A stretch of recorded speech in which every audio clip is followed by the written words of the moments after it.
আজ আমি হাজির হয়েছি 2024 সালে মুক্তিপ্রাপ্ত একটি American monster movie Godzilla x Kong the new empire নিয়ে। এটি মনস্টার ভার্সের 5 নম্বর মুক্তিপ্রাপ্ত মুভি। তাহলে ইন্ট্রোডাকশন আর বিস্তারিত না বলে এখন সোজা চলে যাওয়া যাক মূল ভিডিওর দিকে। তো hello friends, welcome to AKP movie explain.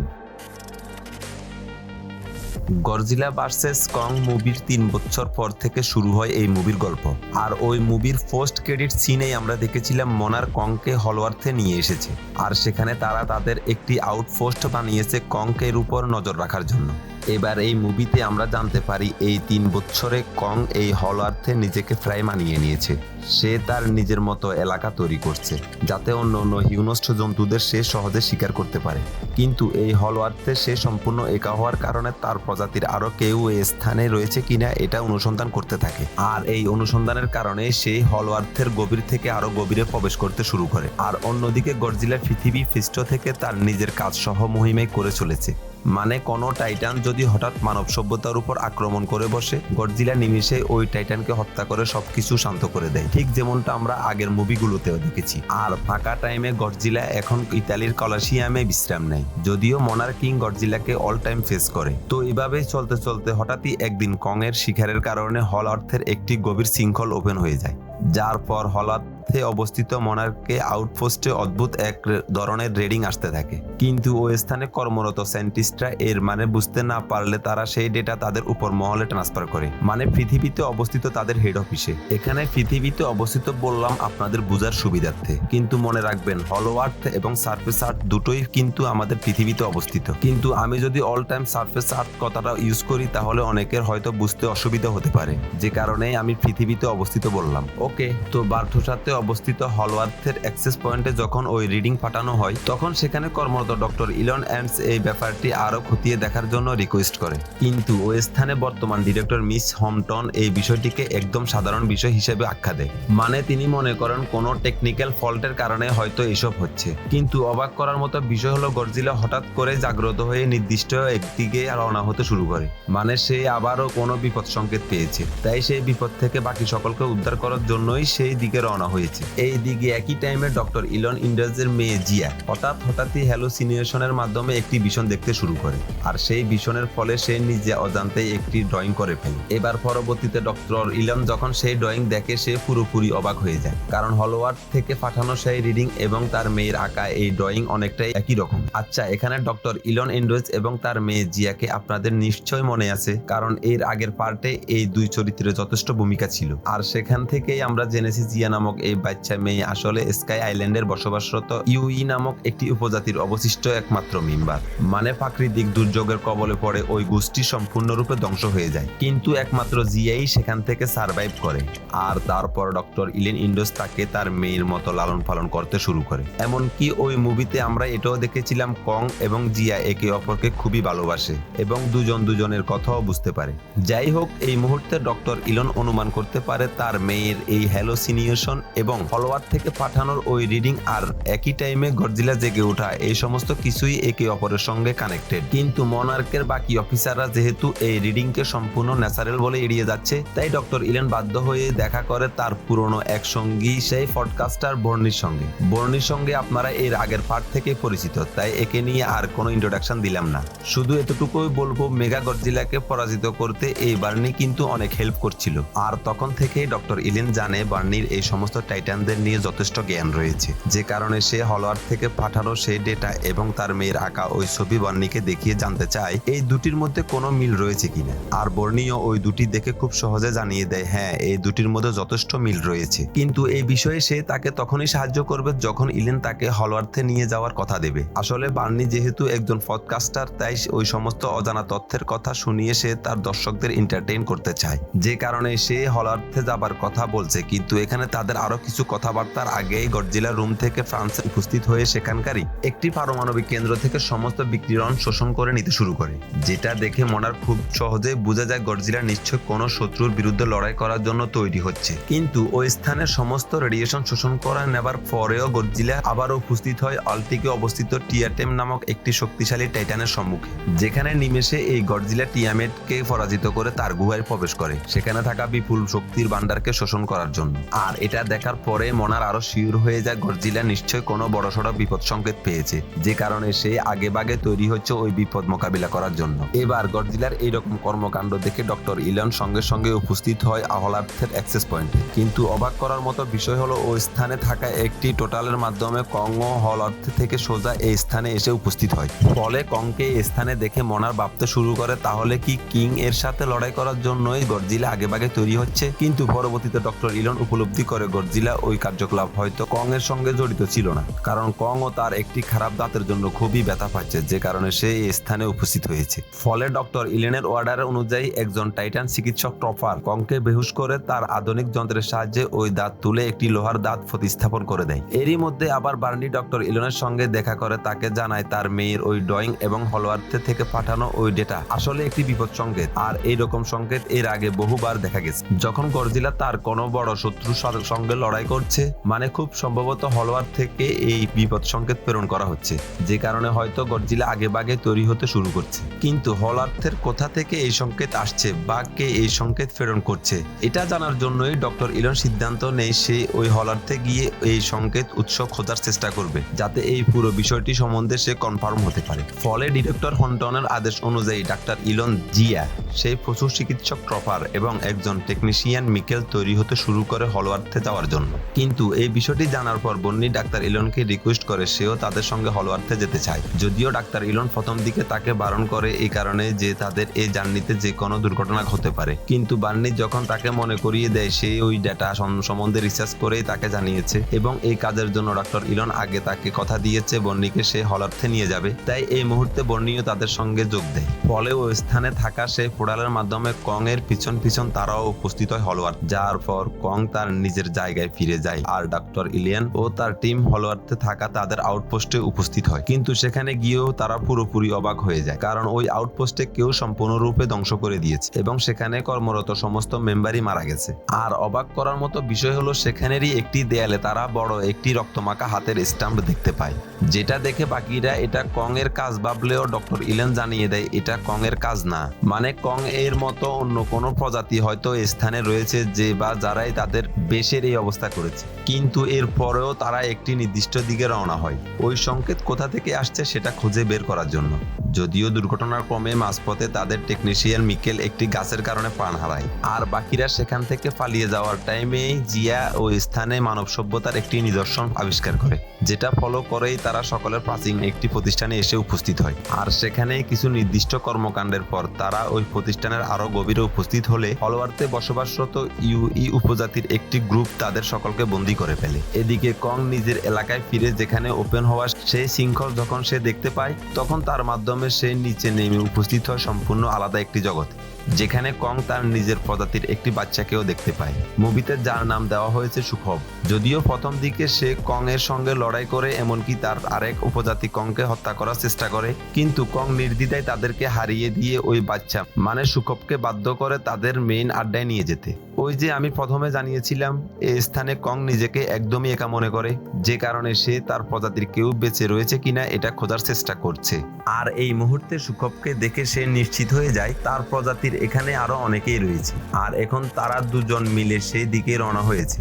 যদিও এই চলার পথে সুখব চালাকি করে কংকে বহুবার বিপদে ফেলার চেষ্টা করে, কিন্তু কং নিমেষে সেই সমস্ত বিপদ থেকে উতরে যায়, যেটা দেখে সুখব বেশ কিছুটা আত্মবিশ্বাসী হয়, কারণ তাদের প্রজাতির যারা রয়েছে তাদের সকলকে গোলাম বানিয়ে রেখেছে তাদের উপজাতির এক অত্যাচারী নেতা স্কার কিং। তো কংকে এইরকম শক্তিশালী দেখে সুকর নির্দ্বিধায় তাকে নিয়ে উপস্থিত হয় স্কার কিং এর সেই আড্ডায়। সেখানে কং যখন দেখতে পায় তার প্রজাতির অন্যরা এখানে গোলামের মতো রয়েছে, তখনই সে লড়াই করতে শুরু করে স্কার কিং এর সঙ্গে, মানে কং স্কার কিংকে হারিয়ে তার প্রজাতির সকলকে তার হাত থেকে মুক্ত করতে চায়। কিন্তু লড়াইয়ের মাঝে স্কার কিং চালাকি করে এক গৃহ টাইটান শিমুকে তার লড়াইয়ে সাহায্য করতে বলে। এখানে শিমু সম্বন্ধে একটু বলে রাখি, শিমু একটি প্রাচীন বরফ নিশ্চিত টাইটান, মানে এটা কিভাবে ভালোবাসায় বোঝাবো আমি জানি না, তবে এটুকু জানিয়ে দিই এই টাইটান তার প্রশ্বাসের সাহায্যে যে কোনো জিনিস জমিয়ে দিতে পারে, আর স্কার কিং এই টাইটানকে বশীভূত করে রেখেছে তার কাছে থাকা একটি ক্রিস্টালের মাধ্যমে। মানে এই ক্রিস্টালের মাধ্যমে সে শিমুকে দিয়ে যে কোনো কাজ করাতে পারে। আর এই মুহূর্তে স্কার কিং এর আদেশে সে কং এর উপর অ্যাটাক করে, তার একটি হাত পুরোপুরি জমিয়ে দেয়। ফলে নিরুপায় হয়ে সুখবের সাহায্যে কং কোন রকম সেখান থেকে পালিয়ে বাঁচে, কিন্তু তার সেই হাতিয়ার ওই স্থানে রয়ে যায়, যেটা আবার স্কার কিং হাসিল করে ফেলে। এদিকে ডক্টর ইলন, জিয়া, ট্রপার এবং বন্নিকে বন্দি বানিয়ে ওই উপজাতি তাদের রানীর সম্মুখে হাজির করে, যার পর তাদের রানী জিয়াকে পর্যবেক্ষণ করে। যখন উপলব্ধি করে এই মেয়ে তাদেরই উপজাতির একজন, তখনই তারা বাকিদেরকেও ওয়েলকাম করে।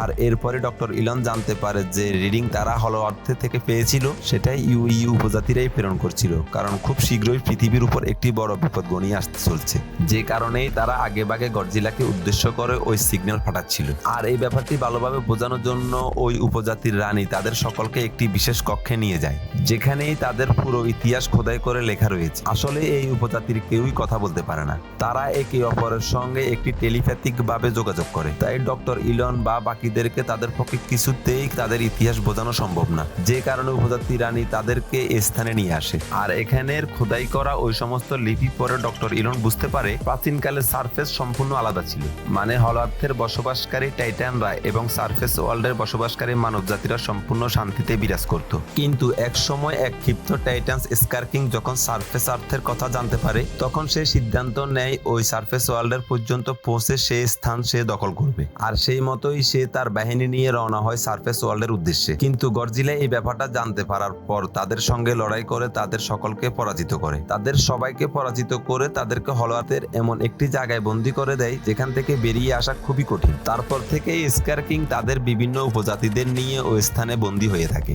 যদিও তার স্বপ্ন পূরণ না হওয়াতে সেই এক অত্যাচারী রাজাতে পরিণত হয়। কিন্তু পরবর্তীতে মনার যখন কংকে হলওয়ার্থে নিয়ে আসে আর পঙ্গপাল উপজাতিদের খোঁজার জন্য হলওয়ার্থের গভীর থেকে আরো গভীরে যেতে শুরু করে, তখনই এই ইউই জাতি অনুমান করে কং আর স্কার কিং এর মুখোমুখি হওয়াটা এখন শুধু সময়ের অপেক্ষা। আর খুব সম্ভবত কং এর কারণে হয়তো স্কার কিং ওই জায়গা থেকে মুক্ত হয়ে যাবে। এবার এই অনুমান একদমই সত্যি হয়ে যায় যখন কং এর ফলে ওই শৃঙ্খল তৈরি হয়, কারণ ওই শৃঙ্খল সরাসরি যুক্ত হয় সেই জগতের সঙ্গে যেখানে আটকে রয়েছে স্কার কিং। ফলে এই উপজাতির সঙ্গে সঙ্গে বুঝতে পারে স্কার কিং ওই জায়গা থেকে মুক্ত হয়ে আবারও সারফেস ওয়ার্ল্ডে যাওয়ার চেষ্টা করবে, যে কারণে তারা ওই বিপদ সংকেত পাঠাতে শুরু করে গডজিলাকে উদ্দেশ্য করে, যাতে গডজিলা আবারও তাকে পরাজিত করতে পারে। আর গডজিলা সেই কারণে নিজেকে তৈরি করছে। কিন্তু এই উপজাতি এটাও জানতো এই টাইমে স্কার কিং এর হাতে বন্দী রয়েছে এক মহাশক্তিশালী টাইটেন যার নাম শিমু। তাই গডজিলা হয়তো তাদের দুজনের সঙ্গে কখনোই পেরে উঠবে না। আর এই বিষয় নিয়ে এই উপজাতি একটি ভবিষ্যৎবাণীও রয়েছে, যে ভবিষ্যৎবাণী অনুযায়ী স্কার কিং আবারও যখন সারফেস ওয়ার্ল্ড দখল করার চেষ্টা করবে, তখন স্কাইল্যান্ডে বসবাসরত এক ইউএ এই স্থানে উপস্থিত হবে মনস্টারদের রানী মসরাকে পুনরায় জাগ্রত করতে, যে ওই লড়াইয়ে গডজিলাকে সাহায্য করবে। এখানেই আপনারা নিশ্চয় ভাবছেন মনস্টারদের রানী মসরাত তো আপনারা এর আগে একবার মারা যেতে দেখেছেন, তাহলে এখানে সে আবারও কিভাবে? আসলে ভবিষ্যৎবাণী অনুযায়ী মসরা আবারও একবার জীবিত হবে এই স্কার কিংকে হারানোর জন্য। আর ওই মসরাকে একমাত্র জাগাতে পারে স্কাই আইল্যান্ডে বসবাসরত এক ইউএ। কিন্তু আপনারা তো এটাও জানেন স্কাই আইল্যান্ডে এই উপজাতি পুরোপুরি ধ্বংস হয়ে গেছে, শুধুমাত্র জিয়াই বেঁচে আছে, যে কারণে হলওয়ার্থে থাকা এই উপজাতিরা গডজিলাকে সিগন্যাল পাঠানোর সাথে সাথে জিয়াকেও উদ্দেশ্য করে বার্তা পাঠায়। আর ঠিক ওই কারণে জিয়াও হ্যালোসিনেশনের মাধ্যমে স্থানের ভীষণ দেখতে পাচ্ছিল। আর হলওয়ার্থে অবস্থিত মনার্কের ওই আউটফোর্স যে ধ্বংস হয়ে গেছে সেটাও এই স্কার কিং এরই কাজ। মানে কং যে টাইমে তার খারাপ দাঁত নিয়ে সারফেস ওয়ার্ল্ডে উপস্থিত হয়েছিল, সেই টাইমে ওই শৃঙ্খলের মাধ্যমে স্কার কিং উপরে উঠে এসে ওই বেশ সম্পূর্ণ ধ্বংস করে দিয়েছে। আশা করি প্রথম থেকে এখন পর্যন্ত সম্পূর্ণটা আপনাদের কাছে ক্লিয়ার হয়েছে। এরপর আমরা দেখতে পাই আহত কং কোনো ক্রমে ওই উপজাতির গুহার সম্মুখে এসে উপস্থিত হয়। আসলে কং যেহেতু জিয়ার উপস্থিতি বহু দূর থেকে অনুভব করতে পারে, তাই এখানেও কং জিয়াকে ট্যাগ করে পৌঁছে যায়। আর এই মুহূর্তে কং এর এই দুরবস্থা দেখে সকলে বুঝতে পারে কং নিশ্চয় স্কার কিং এর সঙ্গে লড়াই করে ফিরে এসেছে। এবার এখানে কং এর এই অবস্থা দেখে টাইটান চিকিৎসক ট্যাফার তার তৈরি একটি শক্তিশালী এক্সক্লেটর আম্বেসের প্রোটোটাইপ কংকের হাতে লাগিয়ে দেয়, যেটা তার ওই হাত নিমেষেই নিরাময় করে এবং আগের থেকে অনেক বেশি শক্তিশালীও করে। এখানেই আপনাদের নিশ্চয় মনে হবে কং এর জন্য এত বড় হাত এখানে কোথা থেকে এলো। আপনাদের নিশ্চয় মনে আছে আগের পর্বে মেগা গডজিলার সঙ্গে লড়াইয়ের টাইমে কং প্রায় মারা যেতে বসেছিল। তাই ভবিষ্যতে বড় কোনো এনিমির সঙ্গে লড়াই করার জন্য কং যাতে আরো শক্তিশালী হতে পারে, তাই এইরকম হাত তারা আগে থেকেই তৈরি করতে শুরু করেছিল। এমনকি সেই হাতেরই একটি প্রোটোটাইপ তারা এই হলওয়ার্থে আগে ভাগে ফাটিয়ে দিয়েছে, যেটা এখন টপার তার হাতে লাগিয়ে দেয়। যায় এবং সঙ্গে সঙ্গে সুস্থ হয়ে ওঠে। কিন্তু এইসবেরই মধ্যে স্কার কিং এর এক মেম্বার কং এর পিছন পিছন ওই স্থানে উপস্থিত হয়ে যখন দেখতে পায় সারফেস ওয়ার্ল্ডের পৌঁছানোর ফোডাল ইউএ উপজাতির বাসস্থানের মধ্যেই রয়েছে, তখন সে ফিরে গিয়ে সেই খবর সঙ্গে সঙ্গে স্কার কিংকে জানায়। ফলে স্কার কিং ও তার সমস্ত বাহিনী নিয়ে রওনা হয় ওই স্থানের উদ্দেশ্যে, যাতে ওই পোর্টালের মাধ্যমে তারা অনায়াসে সারফেস ওয়ার্ল্ডে পৌঁছতে পারে। এদিকে জিয়া ইশারার মাধ্যমে কংকে বোঝায় সে একা কখনো স্কার কিংকে হারাতে পারবে না, তাকে হারাতে গেলে তার কোনো সাহায্য দরকার। তাই কং ও সাহায্য নেওয়ার জন্য সোজা হাজির হয় সারফেস ওয়ার্ল্ডে, যাতে গডজিলাকেও সে হলওয়ার্থে নিয়ে আসতে পারে আর দুজন মিলে স্কার কিংকে পরাজিত করতে পারে। এইদিকে এই ইউই উপজাতি তাদের একটি বিশেষ আটার অনুষ্ঠানে মাধ্যমে জিয়ার সাহায্যে মনস্টারদের রানী মসরাকে পুনরায় জাগ্রত করে তোলে। আর মসরার জাগ্রত হয়ে সে ও জিয়া দুজন রওনা হয় সারফেস ওয়ার্ল্ডের উদ্দেশ্যে, কারণ গডজিলা টিয়ামেট গুহা থেকে সমস্ত শক্তি শোষণ করে সুপার চার্জ হওয়ার পর যখন বুঝতে পারে কং ওই জগতে এসেছে, তখন গডজিলা আর দ্বিতীয় কিছু না ভেবে কং এর সঙ্গে লড়াই করতে শুরু করে। আর এক পর্যায়ে গডজিলা যখন কংকে প্রায় মেরে ফেলতে যাবে, ঠিক তখনই মসরা ওই স্থানে উপস্থিত হয়ে কংকে তার হাত থেকে উদ্ধার করে। আর তারপর ফাইনালি তারা একটি টিম বানিয়ে রওনা হয় হলওয়ার্থের উদ্দেশ্যে। এতক্ষণে স্কার কিং এবং তার টিমও উপস্থিত হয় ইউই উপজাতির এই বাসস্থানে। ফলে সেখানে শুরু হয় গডজিলা এবং কং ভার্সেস স্কার কিং এবং শিমুর লড়াই। এখানে আমরা মসরা এবং সুকপকেও স্কার কিং এর টিমের বিরুদ্ধে লড়াই করতে দেখতে পাই। এমনকি মসরা ডক্টর ইরনের জানকে সুরক্ষিতভাবে ওই লড়াইয়ের কেন্দ্র থেকে স্থায়ী ডোর করে দেয়। কিন্তু এই লড়াইয়ের মধ্যে স্কার কিং একটি কোটালের মাধ্যমে সোজা উপস্থিত হয় সারফেস ওয়ার্ল্ডের রিউডি জেনিটাতে। ফলে তার পিছন পিছন গডজিলা, কং, শিমু সকলে উপস্থিত হয় ওই স্থানে এবং সেখানে শুরু হয় তাদের চারজনের মধ্যে দুর্ধর্ষ লড়াই। কিন্তু এই লড়াইয়ের মাঝে সুখপ তার সঙ্গে থাকা এক হাতিয়ারের সাহায্যে স্কার কিং এর কাছে থাকা সেই ক্রিস্টালটি ধ্বংস করে দেয়। ফলে শিমুও পুরোপুরি স্বাধীন হয়ে যায়। আমি আগেই আপনাদের জানিয়েছিলাম এই ক্রিস্টালের সাহায্যে স্কার কিং শিমুকে দিয়ে যে কোনো কাজ করাতে বাধ্য করত, কিন্তু এখন যেহেতু ওই ক্রিস্টাল ভেঙে গেছে তাই শিমু এখন পুরোপুরি স্বাধীন। এমনকি এই মুহূর্তে শিমু স্কার কিং এর থেকে বদলা নেওয়ার জন্য তাকে পুরোপুরি জমিয়ে দেয় এবং কং ওই জমে যাওয়া স্কার কিং কে পুরোপুরি ধ্বংস করে দেয়। তারপর গডজিলা তার অ্যাটমিক বৃত্তের সাহায্যে পৃথিবীর আবহাওয়া আবারও স্বাভাবিক অবস্থায় ফিরিয়ে আনে, কারণ শিমু এই স্থানে উপস্থিত হয়ে স্কার কিং এর আদেশ মতো তার নিঃশ্বাসের সাহায্যে এখানকার আকাশ পুরোপুরি ঢেকে দিয়েছিল, যেটা এখন গডজিলা ঠিক করে দেয়। আর আগের মতো আবারও কলসিয়ামে উপস্থিত হয়ে বিশ্রাম নিতে শুরু করে। ওইদিকে হলওয়ার্থে জিয়া আবারও তার মায়ের সঙ্গে মিলিত হয় এবং তার সঙ্গে বাকি জীবন থাকার সিদ্ধান্ত নেয়। আসলে জিয়া যখন এই উপজাতির কাছে এসে উপস্থিত হয় তখন ডক্টর ইলেন ভেবেছিল তার মেয়ে হয়তো এই স্থান থেকে আর ফিরবে না, সে হয়তো এখানেই থেকে যাবে। কিন্তু সে সন্দেহ ভুল প্রমাণ করে জিয়া তার সঙ্গেই থাকার সিদ্ধান্ত নেয় এবং ফাইনালি তারা আবারও সারফেস ওয়ার্ল্ডে ফিরে যাওয়ার উদ্দেশ্যে রওনা হয়। এরপর মনস্টারদের রানীর মসরা তার ক্ষমতার সাহায্যে ইউএ উপজাতির ক্ষতিগ্রস্ত অংশ পূর্ণ উদ্ধার করে এবং পরবর্তীতে সে তার নিজের জায়গার উদ্দেশ্যে রওনা হয়। লাস্ট সিনে দেখা যায় কং, শিমু এবং সুখপ হলওয়ার্থে ফিরে উপস্থিত হয় সেই স্থানে যেখানে স্কার কিং তার নিজের প্রজাতির বাকিদের গোলাম বানিয়ে রেখেছিল। আর বর্তমানে এই স্থানে উপস্থিত হয়ে কংই হয়ে ওঠে তাদের নতুন লিডার। আর এখানে মুভিটি সমাপ্ত হয়। ওকে, ভিডিওটি কেমন লাগলো অবশ্যই জানাবেন। ভালো লাগলে ভিডিওটি লাইক এবং শেয়ার করবেন। আর আমার চ্যানেলে যদি প্রথম হয়ে থাকেন তাহলে অবশ্যই চ্যানেলটি সাবস্ক্রাইব করে বেল আইকনটি ক্লিক করে দেবেন। তাহলে আজকের মতো এই পর্যন্ত, দেখা হচ্ছে পরের নতুন কোনো মুভির গল্প নিয়ে। আর ততক্ষণের জন্যই ভালো থাকবেন। ধন্যবাদ।